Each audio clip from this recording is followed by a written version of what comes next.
This is my official 2024 wide receiver fantasy tier list. What is up, everybody? Welcome back to another video. Now, I want to say before we kind of get into it, the lighting is a little bit bad. And I don't have my normal setup because I'm in Mexico this week. But that doesn't mean the grind stops. In fact, that means the grind gets even harder. But let's go ahead and get into it. I have a wide receiver fantasy tier list. You guys have seemed to be really enjoying the tier list videos. So I knew I wanted to do fantasy videos. So I think this format is going to be good for now. If you guys want something else, let me know. But this seems to be something that you guys really enjoy. So I'm going to keep doing it. Before we get into it, please don't forget to subscribe. We're on the road to 1,000. But all right, let's get right into it. So I have them segued like this. And instead of doing what I've been normally doing of just kind of going guy by guy, I'm actually going to go tier by tier. So I'm going to start off talking about all the best receivers. As you can see, I have like the league winners. And I think the best guy to start with is Justin Jefferson. Justin Jefferson is, for my money, the best wide receiver in the entire NFL. When you look at just a combination of speed, route running, body control, hands, yak, Justin Jefferson truly has it all. He's like if you built a receiver in a lab, which is even crazier that he wasn't even the best wide receiver on his college team. Now, I understand the concerns of his injury last year with the hamstring injury, and I understand the concerns of probably downgraded at quarterback, although I guess we have to see how good J.J. McCarthy is. But Justin Jefferson is one of those guys where that doesn't really bother me. Like, I don't really care about either one of those. Justin Jefferson is still going to be really, really, really, really, really good. And I'll talk about another guy that I think is going to be really good, and that's Tyreek Hill. Tyreek Hill, ever since he's been in the league, has been a monster. And ever since Tyreek Hill has been in Miami, he has been on truly historic pace. Like, gonna break 2,000 yards if he played the full season healthily.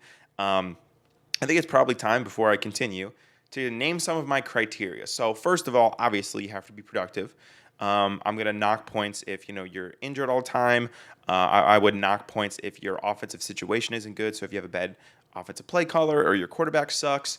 And then obviously, just talking about in PPR leagues, which that's really what I'm going to be talking about scoring wise, is PPR. In PPR leagues, obviously, do you catch a lot of passes? Are you scoring touchdowns, etc., right? Another guy that I want to put on this list, and a guy that just got a handsome contract extension, is Amon-Ra St. Brown. Talking about PPR, he is the PPR demon. This is a guy who's going to catch probably 100 passes every single year he plays with Ben Johnson. Now, this is not necessarily a dynasty. I want to make this clear. This is not a dynasty ranking. This is a ranking for 2024 specifically. So these guys will be the best in 2024. Amon-Ra St. Brown, he got Jared Goff back. He got Ben Johnson back. I think it's going to be another statistically dominant year for ARSB.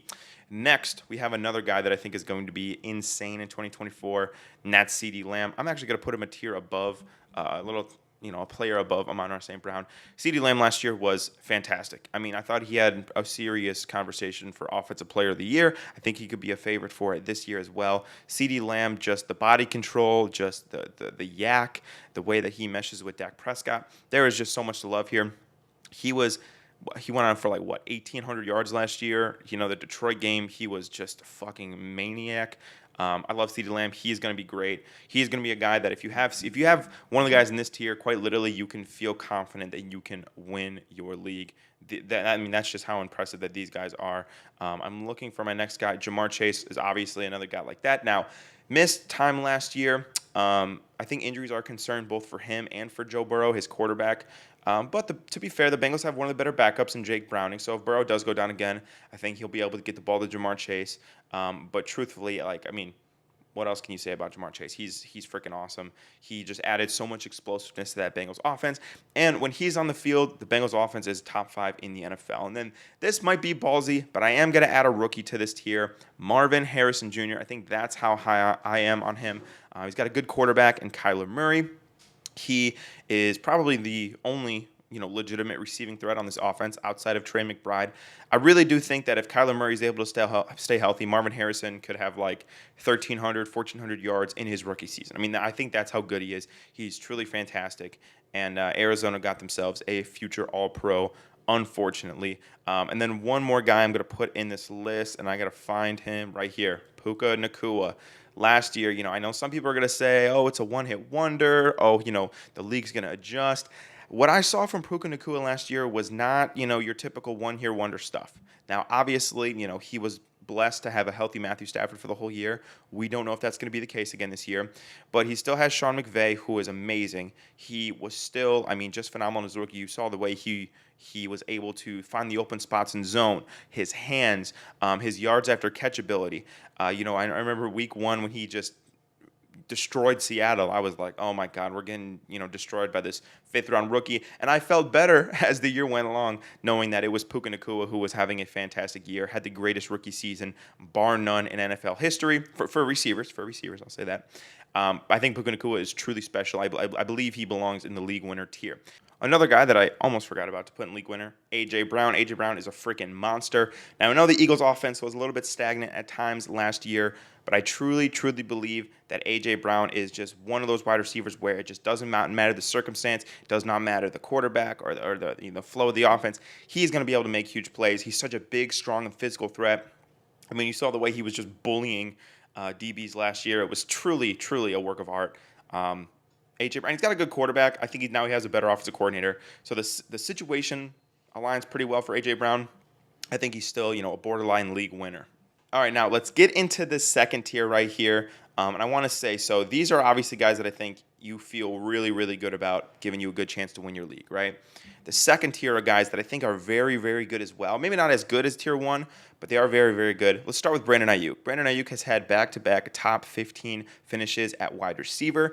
He plays with Kyle Shanahan, one of the best, if not the best, play callers in the NFL in terms of like creativity and being able to get the ball to his star players. You look at, just the way that Brock Purdy has been able to get the ball to Aiyuk. Regardless how you feel about Brock Purdy, the fact of the matter is that he is able to feed Brandon Aiyuk, and that's what we love for fantasy. I think, you feel really good if you have one of these guys, but you have 2 guys in these top 2 tiers. You start to feel really, really good about your chances. Let's talk about my boy DK Metcalf, who is steady being hated on for no reason. DK Metcalf is a stud. He's been a stud ever since he's been in the league. Now, people like to point to Geno Smith and then like to say, well, Geno's not that good and blah, blah, blah, blah, blah. Is Geno Smith the best quarterback in the NFL? No. Is he bad? No. Geno Smith is kind of like slightly above average. And for some people, that's an issue. For DK Metcalf, he has stayed productive ever since his Russ departed, to Denver. He's still been productive. He's been a 1,000-yard receiver damn near every single year of his career. He's going to score you 7-8 touchdowns. That is a really good year. And if Geno Smith is able to even turn it up a notch from what he was in 2022, you could have DK Metcalf. You can give him an argument to be in league winner category. Now let's go for a couple of other guys. We're going to go with 2 Devontaes here, if I can find them. Now we're going to go ahead and talk about the Devontaes, Devontae Smith and Davante Adams. I'm going to put them in this order. Start with Devontae Smith. Obviously, I just talked about A.J. Brown, how good he is, and you might be worried that, Devontae Smith is the wide receiver 2 in his offense. I think Devontae Smith is the best wide receiver 2 in the NFL, arguably.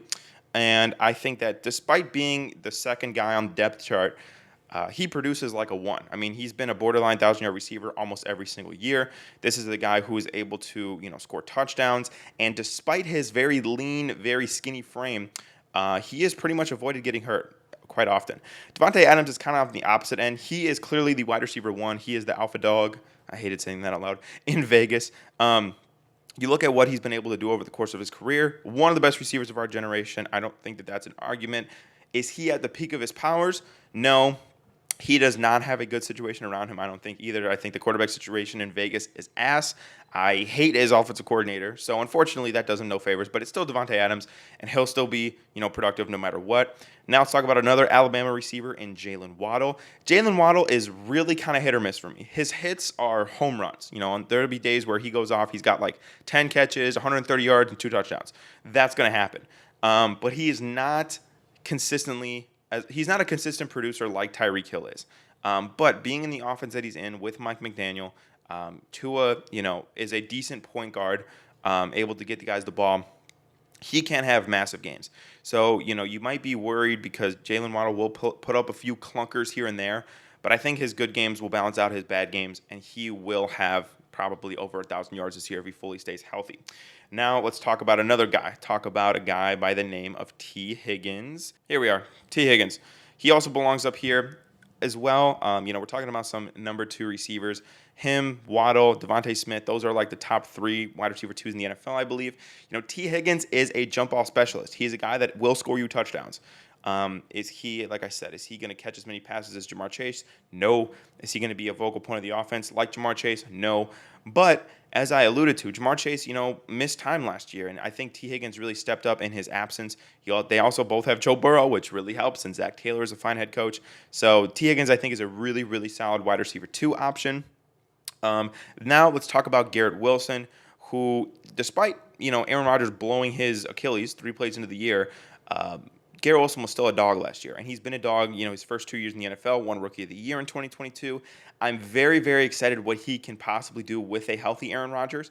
Now, I know the Packers added Mike Williams, and they added Malachi Corley in the draft. I get it. I think Garrett Wilson is just a truly, truly elite talent. And I'm very, very excited to see what he does with some stability at quarterback. Speaking, though, of stability at quarterback, I think we would be remiss to not mention a guy who absolutely got a massive quarterback upgrade, and that's Drake London. Drake London has been, struggling. He's been carrying the offense on his back with Desmond Ridder and Marcus Mariota and Taylor Heineke.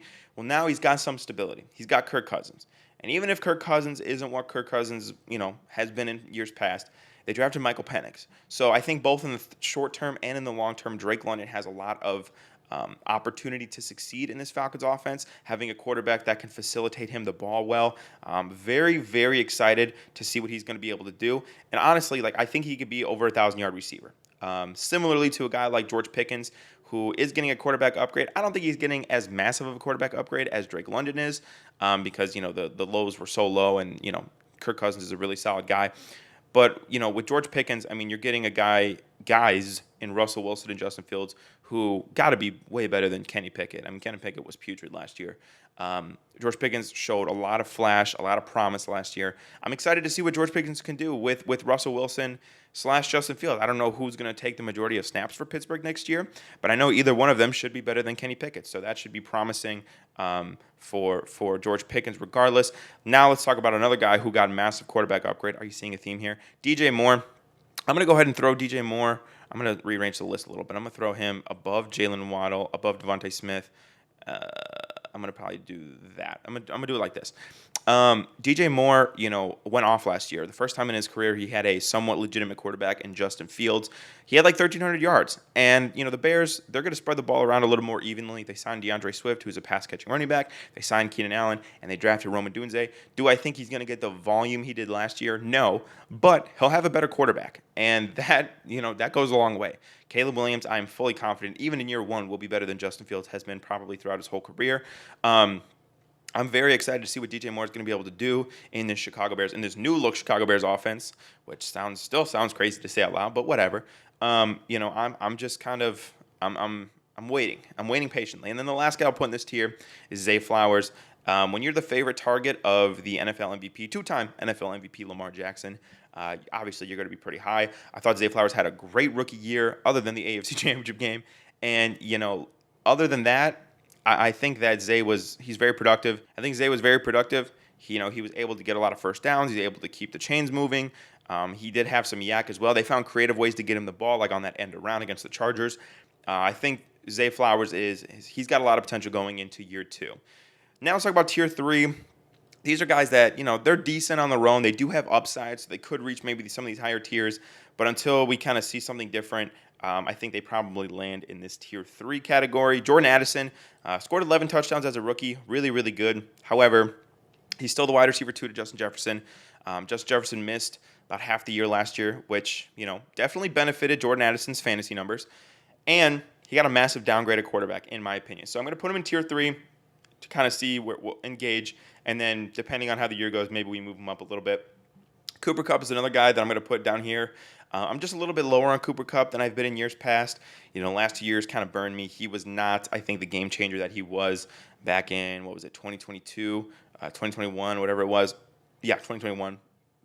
He just hasn't been that version of Cooper Kupp in a couple of years. But I think even this version of Cooper Kupp that we've gotten is still a really solid receiver. I worry about the health of both him and Matthew Stafford, and obviously of the emergence of Puka Nacua. Now let's talk about another guy that I think is probably not in his glory days anymore, unfortunately. That's DeAndre Hopkins. I think D-Hop is still solid. I don't hate D-Hop. I don't love the situation in Tennessee with Will Levis. I don't love the I guess what he was last year. He was pretty good last year. Nothing spectacular, but he was pretty good. I just don't love it. There's nothing here that to me that screams like he's going to be one of these top 2-tier guys. But I guess that is TBD. Keon Coleman is another guy that I want to talk about right here because he is a rookie. So I don't want to be too, he's not Marvin Harrison. I don't want to be too, aggressive on him and put him in one of the top 2 tiers. But I think that he's really good. He's got Josh Allen. He's going to probably be the number 1 wide receiver in Buffalo. I can see this guy's stock rising significantly throughout the year. But for now, I think I do have to put him in tier 3 just because, we haven't seen Keon Coleman yet. And, let's be real, there is a chance that he busts. He doesn't have the biggest route tree. He's not the fastest guy in the world. So we'll have to see. But I personally like Keon Coleman. But I do acknowledge that there is some inherent risk with Keon Coleman right there. Let's talk about Nico Collins, a guy who had a really good year last year. Although the Texans kind of beefed up their receiving core because, Tank Dell's coming back. They traded for Stephon Diggs. So do I think he's going to be like a 1,200 guy like he was last year? Maybe was it a one-year wonder year? I don't know. What I do know is that he has C.J. Stroud, and they seem to have a really good chemistry with one another. So that's encouraging. And then also I think that, we saw a lot of big playability out of Nico Collins last year to make me feel more confident about him. Let's talk about a guy who's like quietly one of the most productive receivers in the NFL is Michael Pittman. I think the upgrade at quarterback, now having Anthony Richardson for the whole year, hopefully is going to be great for him. I like him in Shane Steichen's offense. They did, however, draft Adonai Mitchell. I think that takes away a little bit of his volume, but I still like Michael Pittman. I'm going to go quicker here. Romeo Doubs was Jordan Love's favorite target last year. I think that they're going to continue to build on that chemistry. I like to put him in this tier. Deebo Samuel has been a guy that's just always been fantasy relevant, even though he's maybe been on a decline the last few years. I guess that's TBD for now. Tyler Lockett. I'm going to actually pair 2 guys right here. I'm going to pair JSN and Tyler Lockett. I don't see Tyler Lockett right here. Tyler Lockett. One of these guys is going to be the receiver 2 in Seattle. I would guess probably the first half of the year, it's going to be Tyler Lockett, and then as the season goes on, we see more volume for JSN. Regardless, I think both of these guys will be solid. JSN, I think, quietly had like 650 yards in his rookie year receiving. People still hate on him. I don't know why. He's really good. I could see him having like 800, 900 yards this year, and then Tyler Lockett kind of the same thing. Malik Neighbors, you want to talk about just bad situation. I hate the situation in New York for him. I feel really, really badly, but I do. Want to talk about another guy in Hollywood Brown who I think could break out this year and have a really good year with Patrick Mahomes, but they also did draft Xavier Worthy, so that gives me some pause. Let's talk about Terry McLaurin. I think, quarterback upgrade is good. He's, again, been one of the most productive receivers in the NFL over the last several years. I really, really like Terry McLaurin. I think that, having a legit quarterback will do him wonders, but that offensive line in Washington is so ass, and I don't think Cliff Kingsbury is very good either. So, again, it gives me a little bit of pause. Let's talk about Stephon Diggs, who I think, really kind of regressed towards the second half of the year last year. I did not think that he was very sharp second half of the year, and then obviously now he gets traded to a pretty loaded receiving room. I won't say that he had a downgrade at quarterback, even though C.J. Stroud's not as good as Josh Allen, because C.J. Stroud still is very good. But I don't know. I'm not very high on Stephon Diggs this year. I don't know why. Rome Odunze. That's a guy that I think could quietly have a really good year in his rookie year, and we'll talk about that more when we talk about Keenan Allen. But top 10 pick, you get a great quarterback in Caleb Williams. You get an offense that is steadily improving. Again, will he be fantastic in year 1? Maybe not. Maybe he'll get blocked a little bit by DJ Moore, but I still have high hopes for Rome Odunze. Let's talk now about Chris Olave, who I think was one of the more disappointing players in fantasy last year. I still love the talent. I still love his ability. I don't love the Saints, as a spot for him at all. I think Derek Carr is not very good, and I also don't think that, they're able to facilitate him and get him the ball consistently. All right, let's talk about one more guy in this tier, and that's Christian Kirk. Christian Kirk a couple years ago was, kind of a steal in free agency. I wouldn't say steal, though. His contract's pretty high, but he was quietly one of the better free agent pickups. And truthfully, it just kind of sucks because, he didn't have a great year last year. The Jaguars' offense was stagnant. There were just a lot of things to not love. And then now they drafted Brian Thomas in the first round. I don't love Christian Kirk. I don't hate him. I think he's kind of the point of the list. It's just kind of be meh. Now let's talk about meh. I'm going to put Jameson Williams in meh. You love the speed. You love the situation. He just has not been a consistent producer. He really hasn't.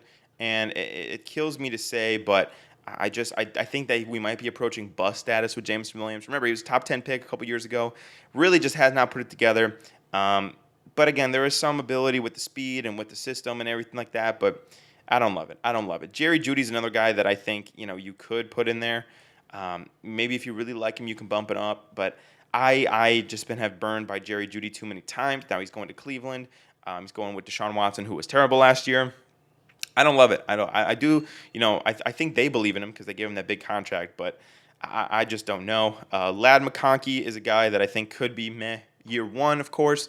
He's a rookie. He's behind Quentin Johnston, who I'll talk about right now. Quentin Johnston was not very good last year.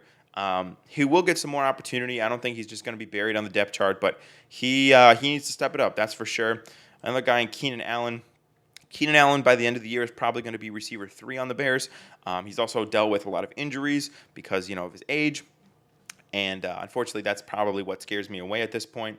Let's talk now about Brian Thomas, who I think is kind of raw. He's going into a Jacksonville offense that I think has Christian Kirk ahead of him on the depth chart. And again, they were a stagnant offense last year. So maybe he could be great, maybe not. I'm not really sure, but I do think that he has nice ability. Let's talk also about Xavier Worthy. Xavier Worthy is not going to be a high volume guy, at least not in year one, I don't believe. I do believe that he will have some huge plays, but I think that, you're going to have a lot of weird days with Xavier Worthy where he maybe catches 2 passes for 12 yards, and then you'll have, hopefully 1 or 2 a year where he just goes completely nuclear. That'll be great, right? Let's talk now about Rashee Rice, who, I thought completely fumbled his opportunity to be receiver 1 on the Chiefs with all of his legal trouble. They then not only drafted Xavier Worthy, but also signed Hollywood Brown in free agency, so they kind of fucked him over. Rashee Rice had a lot of hype after the Super Bowl, and it's died down a good amount. Now let's go to tier 5. I think these are players that are going to be ass in year one, or this year for fantasy. Ricky Pearsall is not going to get an opportunity with the loaded room in San Francisco. Cortland Sutton, I think, is a touchdown-dependent player who just lost Russell Wilson. I think got a downgrade at quarterback, even though it wasn't even good last year. I think Jacoby Myers is also bad.